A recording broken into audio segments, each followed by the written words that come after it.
mean, he's just controlling the games. Always been an efficient player who can run the point guard spot. He's developed into a major scorer as well. He just plays with great pace out there, plays with joy and enthusiasm. And you see him blossoming in front of our eyes. I mean, since college, he's been on this trajectory.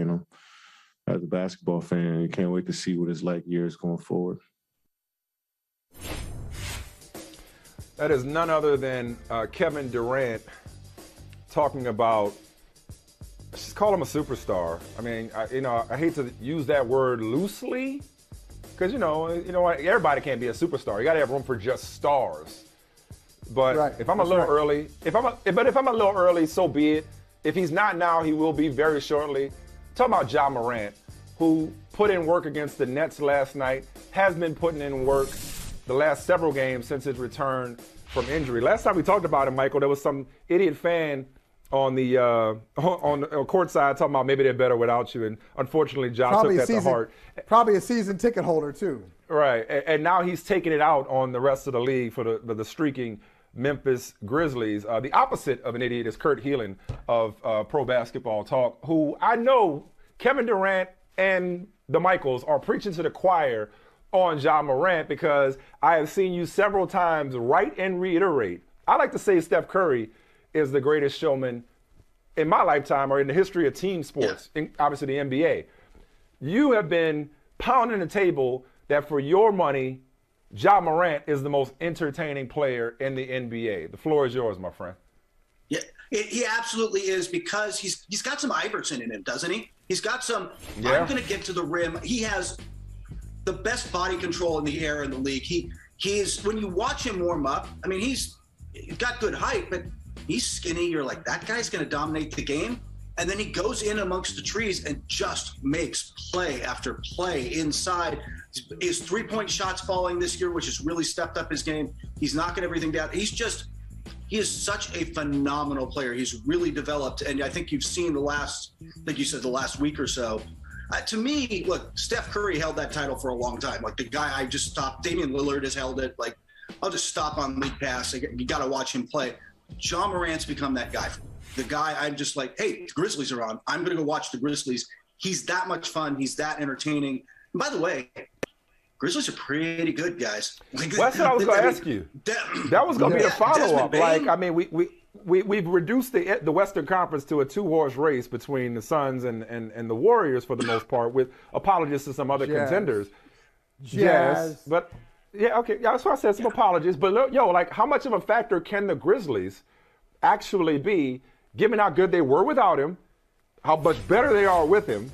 How much of a factor can they be in this Western Conference once playoffs comes around? You think about where they might land and matchups they might get. I could see them winning a first-round matchup. If they end up in the 4-5 situation and get somebody they catch clean, look, they're not better than – I'm with Michael. People don't sleep on the Jazz. Don't sleep on the Jazz. They're good. I think they're going to be healthy in these playoffs. They've got a lot to prove. Obviously, the Suns and Warriors are going to be the top two. But I think the Grizzlies, after that, you're kind of in a morass where you got the Lakers and what's left of the Clippers and everybody else. Dallas is in there. I could see Memphis winning a series in there and Ja Morant putting up crazy numbers. Desmond Bane has played well. I questioned the move to get rid of Valanciunas and bring in Steven Adams. It fits. It is fit for them. Everything they seem to do just works there right now. And it's a really fun team to watch. And at the heart of that is Ja Morant. He still drives the bus, man. And by the way, time to talk about him as an all-star. Well, Desmond Bane said, don't stop there. He said, his teammate, he's biased. That's where I want to go. That's where I want to know. Yeah, okay. Because, that's where the conversation, maybe we stop it there, right? Where Desmond Bane says he's the best point guard in the league. Why aren't we talking about him as the best point guard in the league? And my answer to Desmond Bane is because Steph Curry is. Unless you disagree with that. What do you think, Kurt? No, it's Steph Curry. Like that's not up for debate. He's if there was an MVP vote today, and I haven't really thought about it. I mean, like Giannis is in the mix and others, but Curry'd win. If you voted today, Steph Curry would win MVP. I guarantee you. I know he just crushed the straw poll that Tim Bontemps did over at ESPN.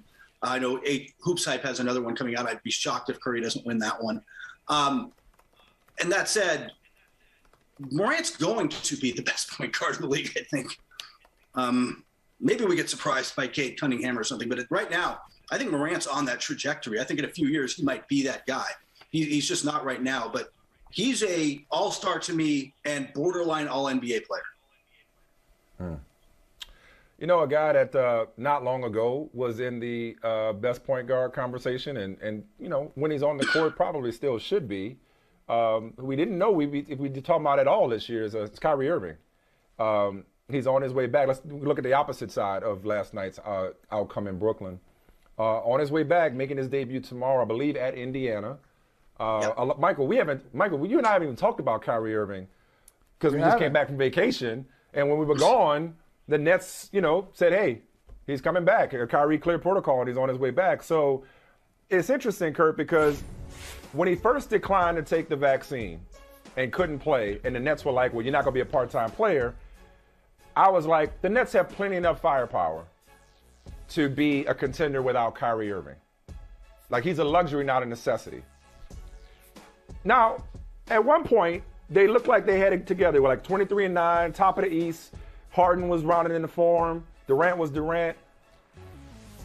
Now, do they actually need Kyrie Irving, especially given the frustration that Kevin Durant has articulated lately? Yeah, maybe they always did. Maybe I was wrong to begin with, but it's almost like they need his energy. They need some kind of lift, even if it's on the road. Is that what you're seeing, or is this more of a distraction potentially, playing him as a part-time player on the road? I don't think it is, although it makes playoff series interesting, doesn't it? Do you want home? Or do you want Game 7 on the road with Kyrie, or do you want Game 7 at home without him? That question might have to come up in some discussions about playing guys at the end of the season. But right now, you're right. They need a boost. I think they've lost 3 in a row now. They haven't looked sharp. Yeah. Here comes Kyrie. Home. Yeah, exactly. They're going to get a boost. Look, he was all NBA last year. He is an elite offensive player. He is as good I don't know, you'd be up there in the best handles the league has ever seen category. He creates his own shot as well as anyone. You throw him out there, and hey, James Harden can't really have an off night. He really hasn't too much lately. Well, last night he did, but he's been great since he came back generally. But they need that. Durant has had to carry such an MVP level load. Hey, now everybody gets, hey, this can be the Kyrie Irving game. This can be the James Harden game, and they get they get healthy. They've hit Joe Harris back in a few weeks, and suddenly this team looks dangerous again. So I think it's a boost short term.